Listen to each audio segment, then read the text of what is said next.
Parés dans leur nouvelle tenue de combat, les unités de la force terrestre de la garnison de Kalemi ont effectué le jeudi 13 mars 2025 une marche d'endurance physique sous la conduite du général Douni Akashindi Fabien, commandant du secteur opérationnel Oussalama. Cet exercice les a amenés à parcourir les différents acteurs du chef-lieu de la province du Tanganyika sous l'admiration de la population. Cette marche est destinée à renforcer les capacités physiques de nos militaires. Ces derniers, bien habillés, sont déterminés de défendre l'intégrité territoriale de notre pays et de ramener la paix dans l'ensemble de la RDC.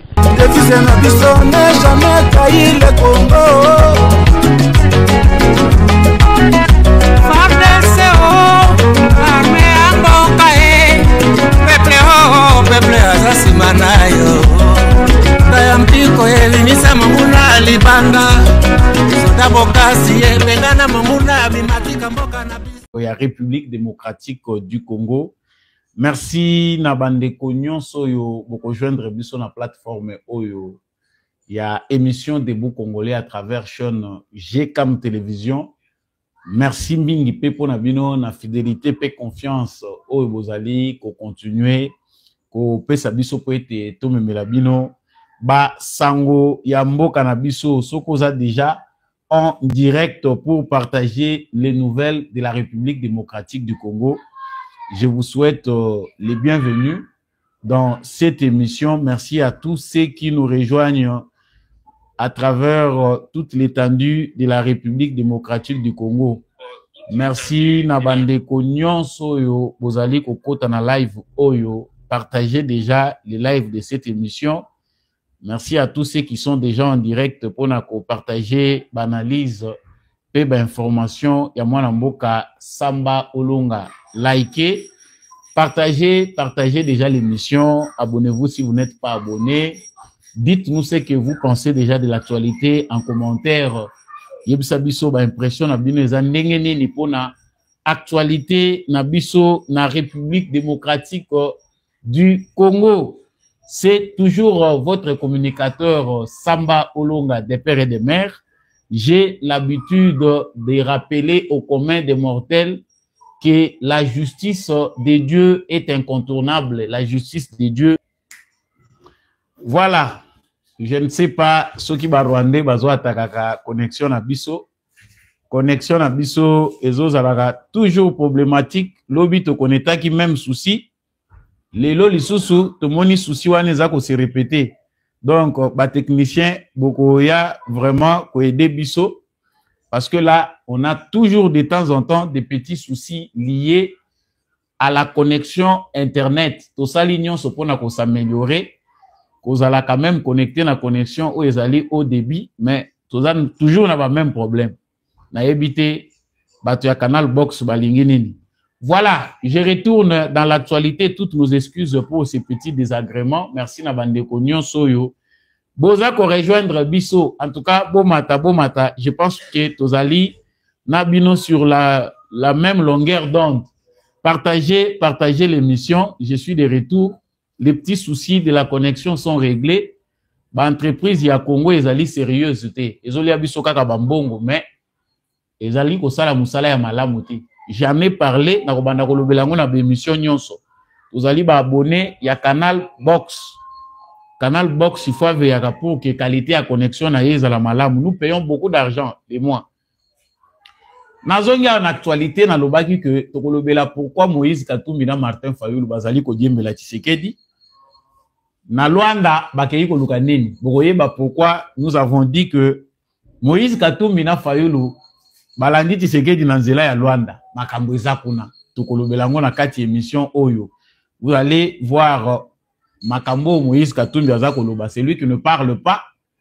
D'habitude, baboma ba Congolais, baboma te, ya salataki déjà attitude ya Joseph Kabila. Mais to kamwe koyoka que Moïse Katumbi azali ko soutenir dialogue ya gouvernement congolais na M23. Pe azali ko senga que bamema pe mukumba ya makambu ya Senko na SCC. En dehors wa mukumba ya Senko na SCC, il faut pe opposition. Donc dialogue inclusif. Eza ya kokamwa. J'ai beaucoup de choses à vous parler. Pour le Belango, la 4e émission, vous comprendre ndenge nini mwana mboka Félix Tshisekedi azali fin diplomate, ndenge nini amemi batu nyonso bakubi na rumba na ye. Deuxième information tokolobela na actualité na biso ezali invitation oyo bapesi présidence ya Angola batindeli M23. Na kati invitation oyo bomoni ba signé Bertrand Bisimwa, batindeli yango Bertrand Bisimwa. Batu baza ko se poser ba question nanga ke wapi? Où est passé nanga? Où serait passé le fameux nanga avec sa barbe blanche? Ba bosaniye, qu'est-ce qui s'est passé? Dans cette émission, nous allons aussi nous focaliser sur ça pour savoir ce qui se passe lorsque batoyo bamonaka ba congolais ndenge nini. Rôle ya nanga ezali nini? J'en parle dans cette émission. Tokolobela na kati émission oyo makambo ezo leka na Okatanga. Bakangi ebele ya ba tenue militaire. Donc plus de 5 ballots ya ba tenue ya garde républicaine na Kasumbalesa. Bazui ba tenue wana bakangi na Kasumbalesa ezali ya garde républicaine s'il vous plaît. Ezali koya pona kokende na Lubumbashi et kende petit Kalemi. Ba service na biso ya sécurité ba réussir ko intercepter biloko wana bakangi yango. Ba tenue ya garde républicaine ezo kende wapi? Na intention nini? Dans cette émission, vous allez savoir le pourquoi. Ma tenue ya garde républicaine et outil Zambie ezo ya kokota na Congo. J'en parle tout à l'heure. Et je n'hésiterai pas de vous parler de ces révélations. Je n'aime pas parler des individus, mais information ezo nécessité tout le belango. Ndeko na biso journaliste John Lungila alobi Mama Olive Lembe, ex-première dame, après ça mbongo na ba journaliste, notamment les perroquets que vous connaissez là, pour que bafinga ka première dame, bafinga ka na président de la République, c'est-à-dire Moussala après ça bango yango wana na kolobela makambo yo parce que ça c'est important. Et avant de finir, vous devez savoir que et pas à Paul Kagame maintenant union sur la prise au sérieuse, azali ko s'inquiéter l'entourage na ye. Les commandants des forces spéciales de Kagame Oyo a utilisé qui muto géraki ba force spéciale ya Kagame pour ba envahir Goma. Lokola yoki ke bambula ya ba sanction ezoya alongoliye na musala comme commandant ya ba force spéciale azui akeko tchaye na caserne. Baza ko longolo commandant ya force spéciale mais baza ko pesa yote poste mususu. Ba pesi angolo susu te. S'il vous plaît, partagez les lives de cette émission. Boza mingi te boka bola penda bo mataka mataka po bande ko musu bayaka kuta ba sujet komi na katikati o bandi ko tuna mituna. Bo matisa bande ko nyonso bazana no nzinga nzinga live na biso e bandi déjà. Voilà actualité na kosili sana. Bienvenue sur GCAM Télévision. Merci à tous ceux qui nous rejoignent dans ces lives. Présentateur Azaka Kayewana Oboyebi, analyste Nabino, communicateur de la République, conseiller public. Partagez les lives de l'émission. Surtout, n'hésitez pas de vous abonner et de liker. Liker, partagez. Voilà, je retourne dans l'actualité. Nauti kolobawa que makambo ya Luanda oyo to bande koloba Luanda tozoko mona ba voyage ya Tshisekedi lokola zo sala théâtre. Mais là nous venons de découvrir une chose importante. Et loko tozako découvrir sikoyo na cadre ya émission na biso. Ezali que Moïse Katumbi na Martin Fayulu, je ne sais pas ceux qui bangonyon so bazaya kokoka pepa mususu ba diembeli Tshisekedi na bilamba na makambo ezoko leka na Luanda. Vous avez encore en esprit que il y a pas longtemps bato ya Senko bakendaki kokutana na président ya Luanda, président ya Angola Joao Lourenço. Excusez ngai na erreur wana lapsus wana.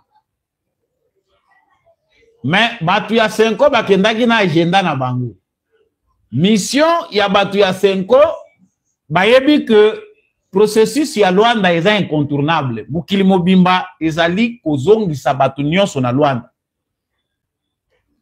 Batuya Senko, Babalouki partout, ils sont allés voir le président. Moni pe qu'il faut pas me mettre là. Agenda na bango, il faut pas me mettre là. Président Yangola.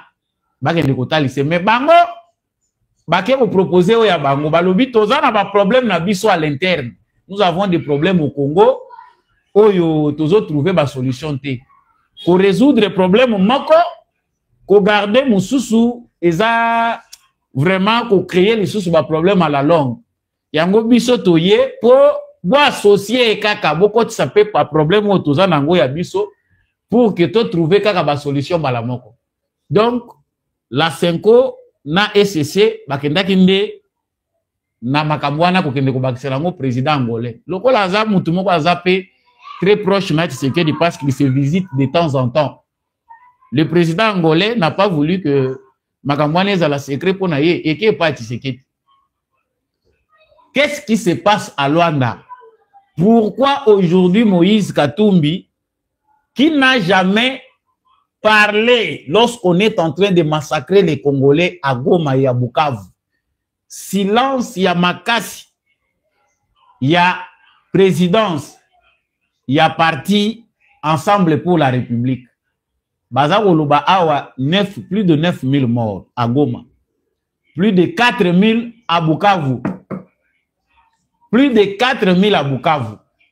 Bato nyonso bakufi wana. Bazali kolobela bango. Mais parti ya Katumbi batikali kotanga likambu ya liwa ya batute. Balobakate. C'est comme si au Congo tout va bien. Toyoki sorti à Joseph Kabila tango abimi. Lui s'intéresse à Félix Tshisekedi parce que Bango cible na Bango eza Tshisekedi. Le malheur au peuple congolais a subir wana. Ezoko lobela Bango eloko moko. Mais Moïse Katumbi retourne dans l'actualité hier. Alobi azako saluer. Ba pour parler dialogue au ezali pour s'ouvrir entre gouvernement congolais na M23. Il soutient. Wale lo waliboso. Et là, on a remercier le président de la région pour l'implication dans Bango pour que le processus Oyo et qu'il à terme pour trouver la solution. Maintenant, on a remercié le président de la région. Au Bossani, que la mobilisation à Tshisekedi, c'est Tshisekedi, la diplomatie à Tshisekedi, ça, on peut mettre de côté.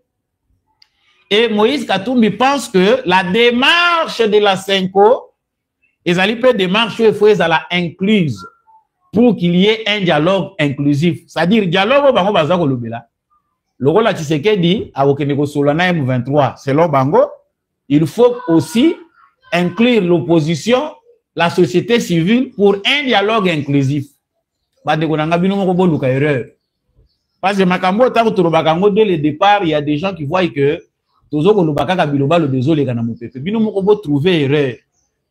on parle des terroristes. Le monde entier parle d'une agression, de la violation du droit international. Mais, de l'autre côté, Bato, Baza censé ne pas être des terroristes. Parce que, parti ensemble, à Katumbi, tu as vu Bango officiellement, Balobi qui Baza na M23. Joseph Kabila officiellement fait semblant, même si tu as vu déjà via ma propos, na position qu'il est avec Kagame et le M23. Il ne l'admet pas, il ne s'assume pas, comme l'a dit Félix Tshisekedi. Mais on veut traiter la question de M23. Boye Bisangai, Moïse Katumbi, akokende kokota na likambo yo, ndenge nini.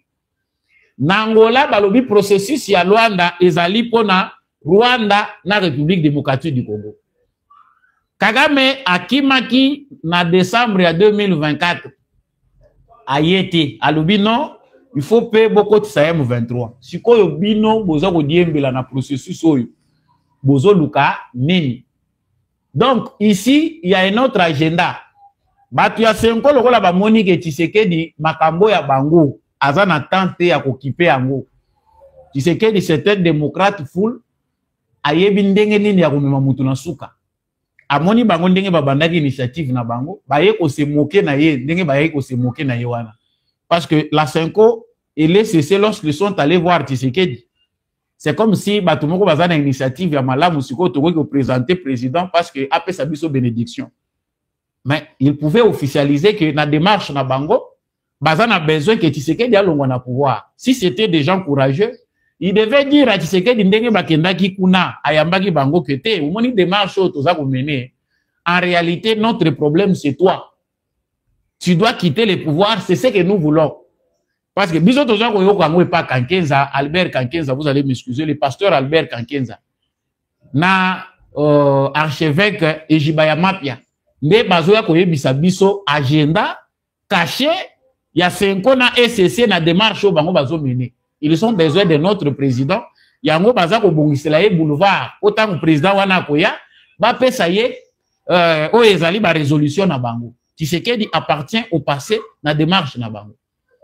Mais les mêmes personnes, ba moni keza malamu, ba kende kolanda Tshisekedi tina ba processus eza initié. Souvenons-nous que ce que moni bazo kolobela Luanda processus de Luanda et puis Kagame boyi kokende. C'est que Tshisekedi aza makasi. Parce que il faut se demander pourquoi si à Luanda là il n'y a rien. Ce que les années loko mokote eza ko salema. Si Tshisekedi c'était un aventurier, il voyage pour rien. Pourquoi Kagame a fui Luanda en décembre 2024? Pourquoi Kagame ne veut pas signer un accord de paix? Et ça, on a un engagement mususu teo ezakuna. Balubagi qui est un accord de paix entre la République démocratique du Congo et le Rwanda. Mais Kagame Akimi, Kagame Akimi, on a besoin de béquilles, il a besoin de gagner du temps. Qui sont ceux-là qui peuvent l'aider à gagner du temps? C'est les Fayoulou, c'est les Katumbi, c'est Kabila Joseph, qui alimente, amène aussi, met aussi ses moyens en jeu pour n'accoper sa Kagame souffle à gagner temps. Parce que le souci de Kagame ici, c'est perdre beaucoup de temps. Ce qui, pour moi, même tout ça, qu'on insistait pour les rapports de force sur terrain, c'est parce que ruse ya mutuana toyebi yango. Bango na manœuvre na bango, basi ba yebi clairement que ils doivent gagner du temps. Les chances jeu sur le plan international, ils ont joué en faveur na bango. Makamundenge ezo kende sur le plan international, ils ont kende en faveur na bango. Il faut kende plus loin. Plus on va déstabiliser, plus le temps de récomposer, de nous dire retirons-nous, bolongola ba force na bino, nous on va gagner du temps. Pour le but se retirer, mais au moni, to banda ko continuer koya na ba Libye. To banda ko continuer koya na ba justification. Et pendant ce temps, ngongezo le kakanango, ta ezo le kanango, biso pe tozo continuer ko pesa ba justification. C'est ça le plan de Kagame. Martin Fayoulou doit être clair. Si nous avons des problèmes entre nous Congolais, vous pensez qu'il est logique aujourd'hui tozo ngana dialogue inter-congolais, Yassane City comme Alisusu, Luanda City. Je ne sais pas si tu vas maîtriser l'histoire Makambo, tu vas na philosophie, il y a 5 ans na SCC. Na Katumbi aujourd'hui qui n'a pas honte, qui dit que Azali pour soutenir le dialogue na M23. C'est après avoir planifié un coup. Bazeli Bayebi que Tshisekedi doit quitter le pouvoir parce qu'ils étaient déjà trop sûrs. Bayebaki que Makambo ndenge ezobeta maboye. Tshisekedi a kozala nata mingi ya ko résister. Un, ce n'est pas un militaire. De deux, l'armée congolaise est composée des officiers qui sont plus loyaux à des individus qu'à la République. Ba officiers ou bazana bango ba commerçants, certains pour la plupart bazali na donc chance na bango ya vie. Ndenge ba koma na banda kwa minene bazali au devoir rango na Joseph Kabila. Alors, avec de tels officiers, si on travaille, on met beaucoup de moyens et on met aussi des moyens à l'international.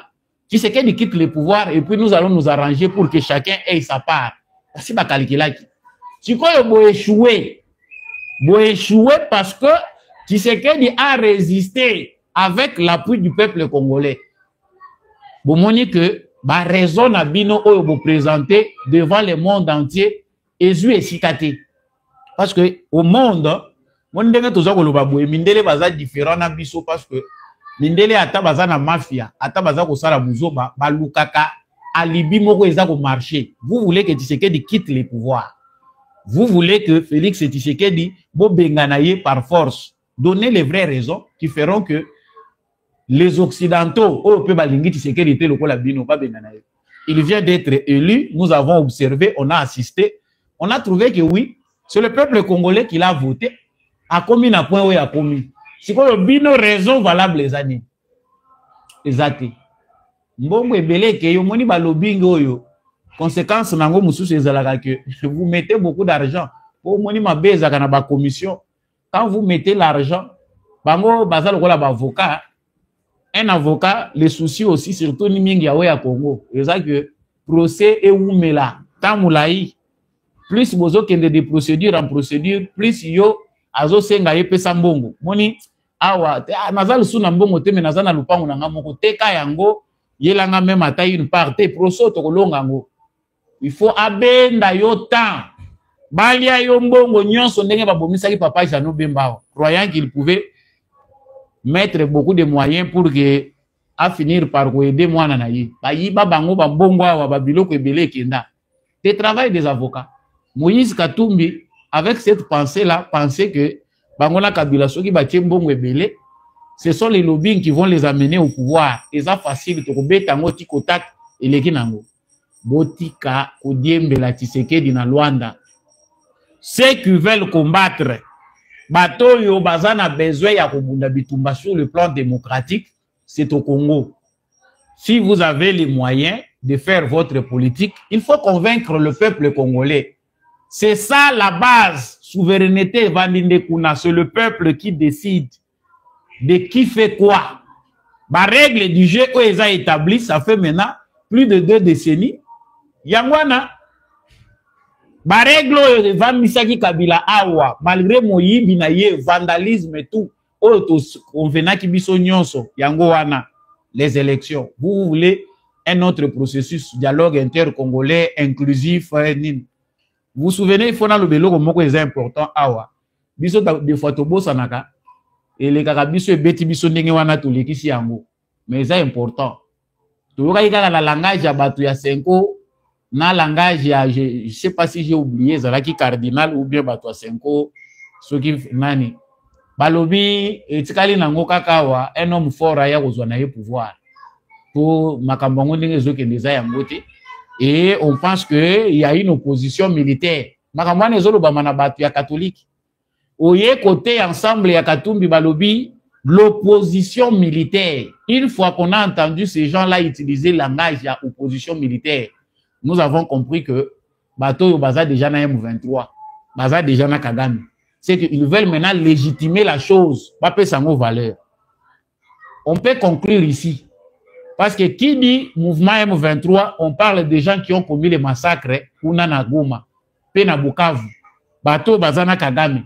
Mais que va chercher Katumbi et Fayulu na Luanda? Na makamu ya ba rebelle, bino boke kosala nini? C'est que bozana bango. C'est ça la conclusion, chers Congolais. À la question que moi je me pose, il n'a évité ceux qui bino bozana réponse différente. On parle des terroristes.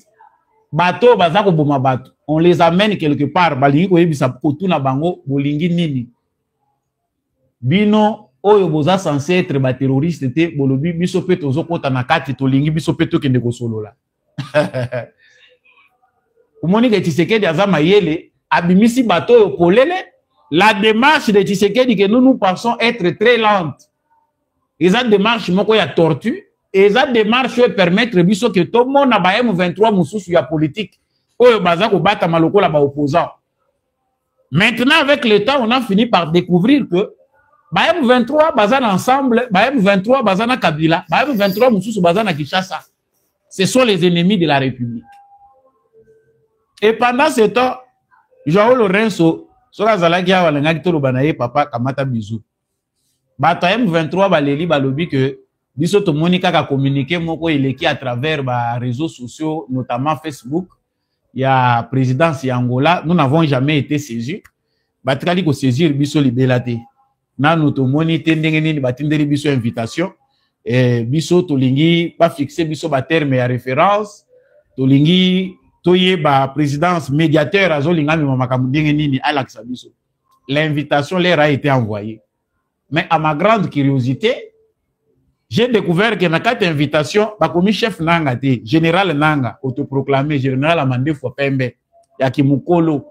Moni baninga nyonso bazobongo la mitema lelo, babandaki yango na kibolenge, basali bozo bapo omoni désordre ya Kimukolo et la kisi pendake mutu azui exemple ya vite. Vraiment soko oza raté, on se retrouve que na Kimukolo, okomi ko sala makambo yo bilenge il fallait basala. En tout cas, wana même nzambe na yebite soka azali susu na ndenge ni akoko sunga yo. Po même ozo mona ba hypocrite oyo, si vous allez dans les églises en Europe, c'est à l'âge donc à âge avancé na troisième âge, nde omoni bango nde bango wana batikala na église. Mi bale misato batikala na église wana eza bampaka. Parce que amoni ke nasi na sali mabe mingi ta eseleki eloko nazo zileza liwa. Je ne peux pas continuer à faire du mal, je dois changer. Mais otali tata na âge ya nanga andimi ok, Nikosala Biloko, Baninga, Basala Kibosenzi, ils étaient jeunes. Même les gens Pierre Bema dont on parle aujourd'hui, Batmoussou Bazako attaqué, ils étaient jeunes. D'abord, on peut sa raison, Balobi, les lots que Toko Samaki, les lots yo, tu as une expérience, tout de suite, Toko, Toko Sala Berera Abouete. Mais yo tata Mokolo, qu'est-ce qui t'a manqué? Nathalie, invitation. Il y a présidence angolaise, Namoni Congo ya Nangate. Et pourtant, on l'a vanté. Balobi Yenda a commis coordonnateur. Bazu AFC, Tolobaki AFC existait. Il n'y a pas d'approbation internationale. Les soucis à Kagame Zalaki que et lokoyo ezwa forme moko ba pesango crédit sur le plan international. Bazu Angote, on parle plus du Rwanda et des M23. Et lokoyo Kabila Tikao. Mais l'AFC comme Matabisi, les béquilles, les nouveaux béquilles achetés par Kabila pour accompagner les boiteux Kagame. Babeki wana ekoki ete. Batunyon so ba moni ke babeki ezo permettre muto marcher te. C'est nanga. Sko toluki kombo na yo na invitation na monité. Na moni bakomi Bertrand Bisimwa. Yende chef oyo ba reconnaître pour azo invitation. Aya ko yebisa médiateur président angolais que biso tolingi départ ya Félix Tshisekedi. Yaka kasita bazoto na bino sikoyo boya na agenda na bino, qu'est-ce que vous voulez enfin boya la biso sikoyo ba revendication na bino. Finalement vous avez cherché que bino boza bat bolingi kimia, venez nous dire ce que vous voulez. Et comme bazako banga ba yebi que isa soni, il n'y a plus de raison. Hier j'en ai parlé dans le bangi que les M23 n'a plus quelque chose à gagner. La démarche de Tshisekedi a déjà tout fait perdre Nakagame na M23 na ye. Oignon souhaite qu'il y ait une manœuvre dilatoire, perdre le temps. Non, moni baluka ba justification pour na ko échapper. Plus les jours passent, colère na biso pe ba congolais au mata. Parce que moi j'appelle les gens à ne pas se contenter de la résolution 2773 sans effet. Pour résolution 2773 et ça l'a appliqué, il faut encore une grande pression. Ma sanction est déjà prévue. Le coup la bazo traîner parce qu'ils veulent nous faire perdre le temps pour rien. Le coup la bazo traîner. Qu'est-ce qui doit être fait pour imposer cette résolution? Yango de biso eloko tokomi koluka. Ba débat o bazo la biso prendre le temps de nous envoyer des médiateurs. Omoni biso ba mususu tokoma déjà katakata tozaka suna tante. Ya kolinga komona babiloko ndenge ezokende na batambula malemba tortue. Quand on voit les vies humaines qui sont perdues chaque jour qui passe ici, toza batu ya kosala masekite, auto se contentaka kaka tolobi. Non, que mes analyses ne soient pas de l'argent comptant pour ceux qui sont déjà révoltés. Zalaka na position zali. Po eza makambo ya to betela bango maboko mingi te po biso to ya kolala pongi to kanisa que tout est déjà fait. Non, chers Congolais. Rien n'est fait. L'avenir est entre nos propres mains. Biso moko ba Congolais. Nde sengeli tous venir na biso na maboko. Donc pour l'invitation bakokende. Mais Tshisekedi bakomona ka yete. Ils ne dialogueront pas avec les Tshisekedi. Bakotikala kokuta na Tshisekedi te. C'est déjà trop tard. Na bao bazoko luka ba diembela na processus wana. C'est déjà trop tard. Hier j'ai parlé dans le but Tshisekedi aza musika. Bango bazako exiger pour que Tshisekedi derrière kozwa bango, pour tirer bango esika ba telemaki pour bazongisa bango place moko. Seul point na bango ya résistance, c'est massacrer les Congolais, dire que Tshisekedi veut qu'on tue combien de Congolais pour qu'il négocie. Il va négocier avec vous, vous demandez quoi? Et là, on est besoin de Luka. Où ils ont la base légitime Tshisekedi a fait ça. C'est trop tard.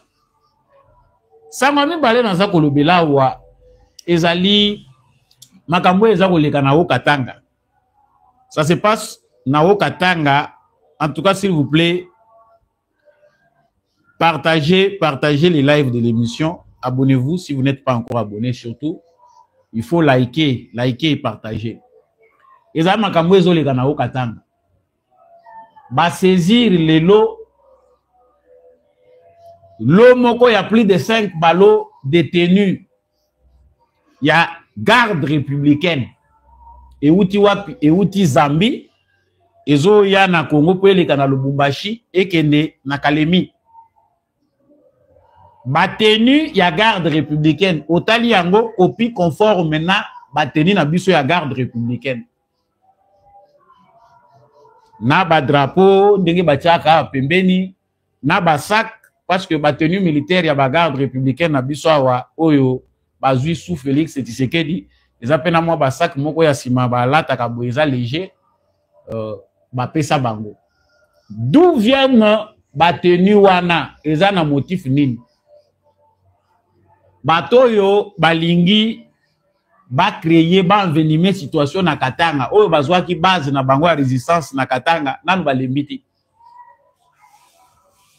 Nanu balembite les coups oyo bango ba préparer nanu balembite bakangi bato ba yena batenu wana toko lo bage ba arrestation oyo na ba interception ya babiloko oyo ekoko za la 15e ou 20e je ne sais pas bosi bomona baza ko publier bakangi ba madesu na ba minduki na kati bakangi ba kolia bato na ba minduki na kati toujours passa pa kasumbalesa baza ko uta wapi na Zambie.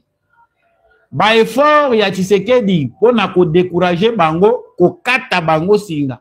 Tout mona kiawa une cinquantaine de Congolais bazui bango à partir ya Zambie bayawa bazana ndolo.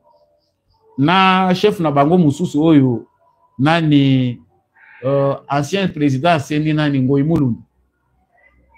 Banda bayana yawa baya ko bomba ye, il est en train de dire ce qu'il peut dire. Mais Batouana va l'inviter. Qu'est-ce qu'ils font avec les tenues? Il y a un autre sa président, nani chef, il y a garde républicaine. Commandant, il y a garde républicaine. On voit dans certaines provinces, Batou Bazali Koloba que la garde républicaine, baza ko commettre ba crime. Oh, tout le monde qui bango baza na tenue à garde républicaine, ba kote la ki batou nanda ko babomi. Même à Kinshasa, risque ezanini, danger ezanini na biloko wana. Biso Congo to souffrir mingi na infiltration. Makambu ya bateni oyo ko copier yango ezalaka nango œuvre ya Rwanda, baza spécialiste nango. Mais c'est maintenant qu'on comprend que même Joseph Kabila était dans les coups pour na kobomisa ka ba Congolais. Bande ko na biso balati bateni bakie bitumba. Bakutani na troupe mususu ezo lata bateni ndenge moko na ya bango. Batombe na embuscade, bango bakanisi ke eza batu na bango. Même mot de passe ezo le kaka ndenge moko. Code na bino bango pe bazanango avec vos tenues ba silisi bino na koboma njoke eza bino te. Mais Félix Tshisekedi tangwa yawa on a essayé de multiplier ba tenues, toutes les tenues ya armée na biso il faut kaka na Rwanda ba polycopie yango ba sala ba doublure nango ba sali copie soki botali ba nyangala kato bazana Goma tango baye. Ce sont les forces spéciales de l'armée rwandaise. Mais lorsqu'ils se retrouvent sur le sol congolais, au moins, balati batenu, il y a garde républicaine. Copie. C'est vrai que, et quand vous allez na insigne mususu, topé basini mususu distinctif oyo, bato basala ki batenu na biso bachapo na ko identifier. Mais en réalité, ça ne peut pas passer aux yeux de la population d'Engaza Koleka. Ces gens-là, bazali ko commettre ba crime parce que na ville munene lokola ya Kinshasa. Oko ko mona bango baleki 5. Na kati ya commune moko balati tenue baza pe na ba arme. Okoki ko confondre bango parce que pas na biso le trafic d'influence fait que devant gère policier alobaka eloko te. Devant soka za koleka population ba yebi ke ba oyo ba répondaka kaka na ordre ya président de la République. bango baza attaché te a basimbaka bango te akoko kota na kati ya population bakoki ko se retrouver na cité na bateni wana na ba armes parce que les armes bakoko zwango. Voilà les dangers. S'il vous plaît, commandant et garde républicaine, chaque jour on ne cesse de le dire que c'est vrai. Menace ezananu batu oyo baza ko bunda bango basi ba yebisi bino ke baza ko bunda pona survie na bango.